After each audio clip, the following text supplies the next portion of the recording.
My name is Professor Hetty Fox, and you're watching the World Cultural Workshop. And I'm here to speak with you today about my special project that I started 25 years ago in the South Bronx. I'm the founder and executive director of a foundation called the Neo Pre-Search Energy Foundation Incorporated. It's a registered New York State charity, nonprofit, tax deductible, and we're located at 1370 Lyman Place, Bronx, New York 10459. Our phone number is 718-328-3710. I started this project 25 years ago, as I mentioned, when I came back home from teaching college in California. I was teaching at Cal State Northridge, psychology, sociology, race relations, and when I came home to the Bronx to take a small visit, I found that all of the area was almost under siege. Houses were being burned down, people were leaving by the droves, there were no activities. It was almost looking like World War II Germany as far as houses that were standing empty. You may recall several presidents visited our area. It was also known as the Fort Apache area of the South Bronx. Well, I was so disturbed by what I saw that I decided that I wanted to just remain at home to see what perhaps I might do. My dad's house is there. I grew up there since I was 6 years old.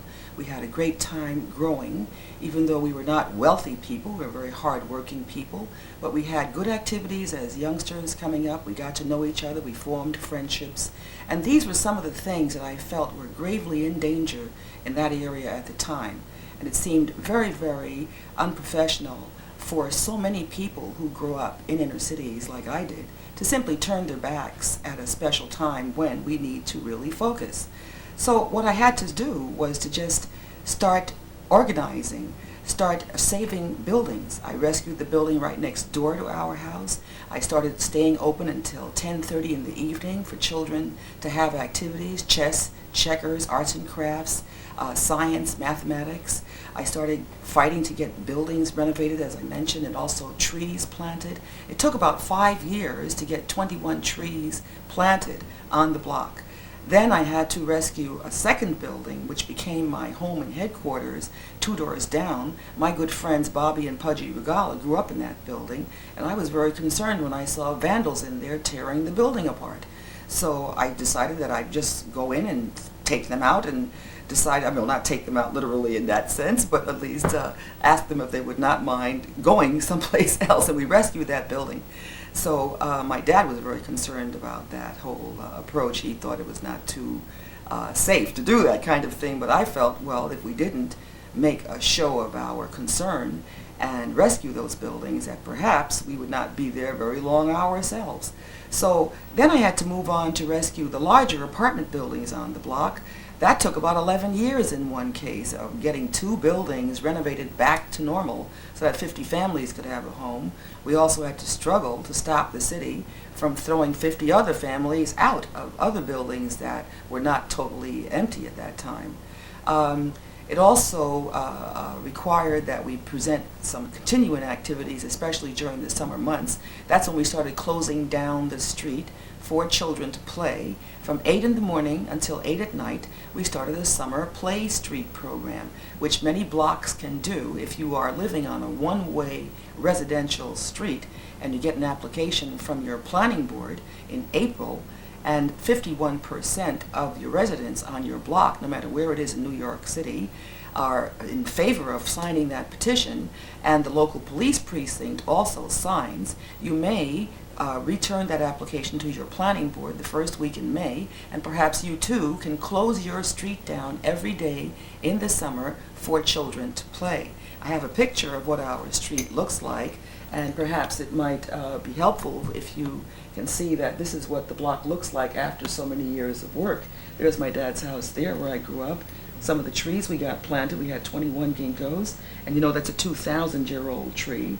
And these are some of the youngsters playing baseball and jumping double dutch and playing checkers, and here's another whole table of children that are involved in activities. And this takes them right up until school starts into September. 12 hours a day may appear to be a long time for some, but for keeping children healthy, it certainly is a decent length of time. And as you know, the summer months are very hot, and during the latter part of the day is when even the parents may come out and play basketball or volleyball and join in with activities with the children. It's very important. I also started an after-school center. I teach children how to count in 11 languages, teach them Russian, Zulu, Arabic, French, German, Japanese, Spanish, Chinese, Korean, Hebrew, Urdu, and I love to share with the children the cultural background of many peoples around the planet. And we have a list of 186 different African tribes in our center. I try to stress the importance of assuming responsibility for the care of ourselves, our neighborhoods, our families, as well as our planet, which is a very, very ancient way of teaching the youngsters of the future, because they are indeed our future. And we should keep in mind very carefully that we have to stress the importance of keeping strong neighborhood life. I've written a book called Neighborhood Rules of Order. It's a small little booklet that I sell for $4 or $5, and it helps to bring in some funds to the neighborhood work that we do. In the back of the booklet are pictures that the children have drawn, and I even paid the children for their work. This is a 4-year-old who drew a lovely picture, and these are some more of the pictures that the children drew. I try to emphasize in the booklet the value of growing up in a tremendous city like New York, where we, as soon as we're born here, become children of 1,000 nations, and the importance of keeping a strong financial center, a viable center, and in terms of leadership and starting businesses and keeping the climate healthy for that kind of future, so that everyone can have the resources that they need in this financial center, and we will not have the tremendous disparaging differences in neighborhoods.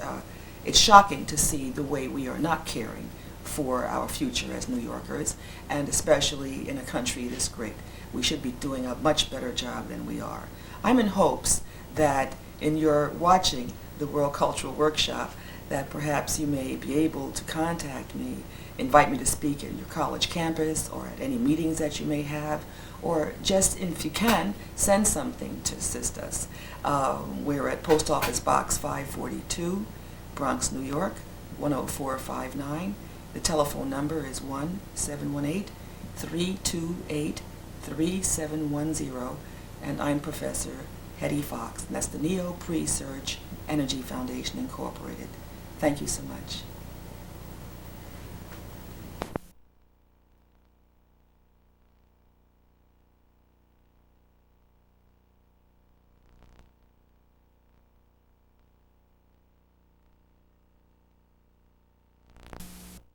Hi, this is Dick Dale. You're watching the World Culture Workshop.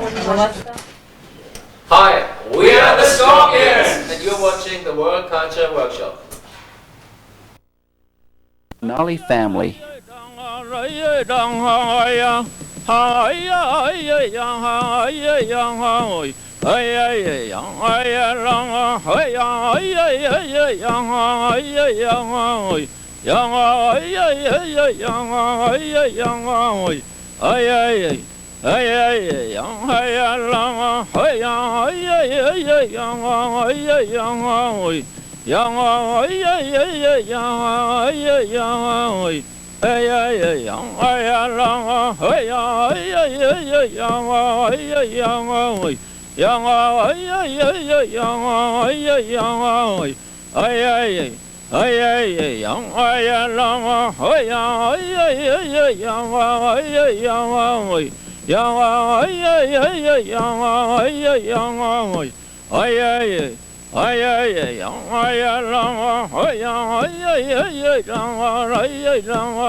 So hard to sound to make it.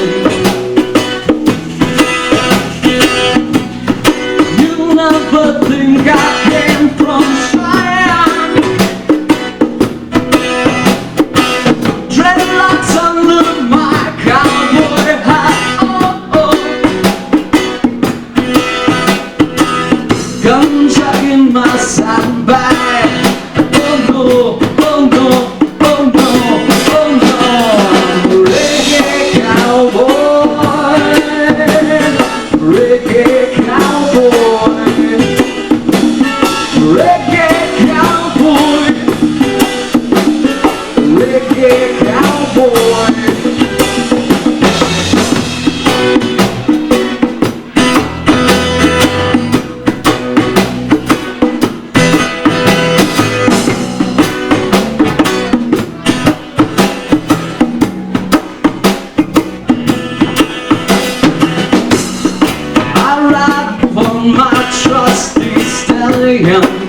I call him the trigger.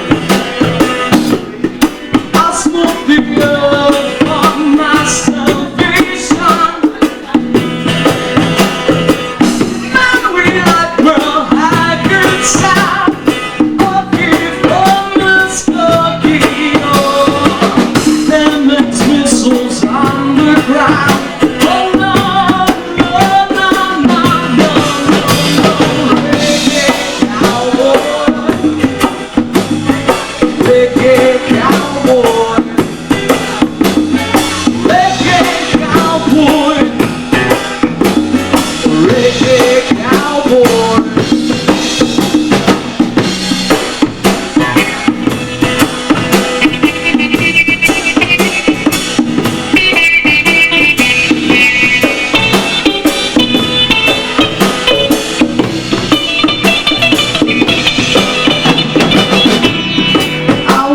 All day at the rodeo. That's rodeo for all you white folks. Wonder when they're going to let the fool go.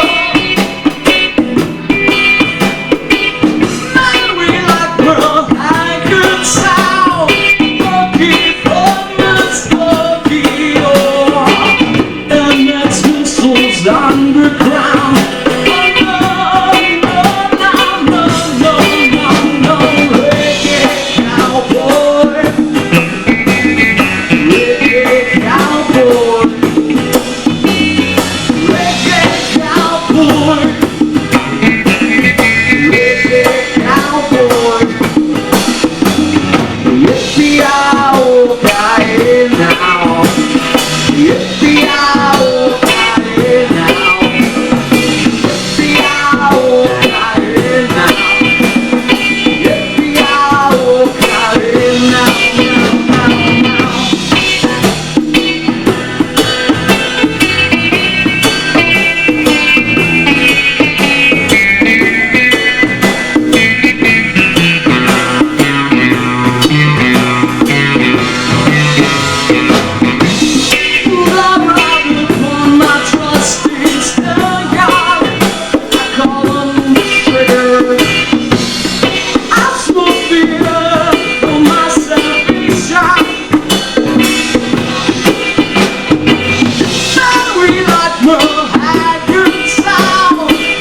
now,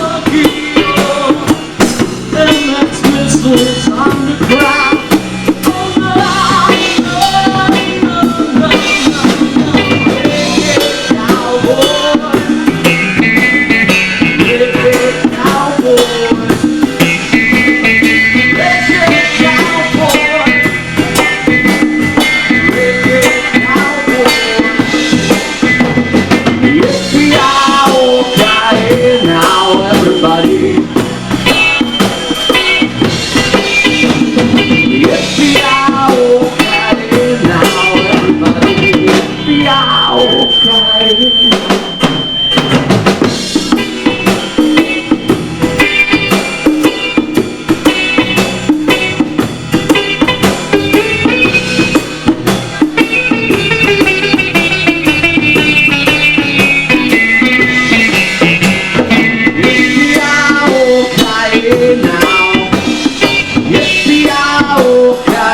Now everybody, yippee-yi-oh-ki-yay now. Yippee-yi-oh-ki-yay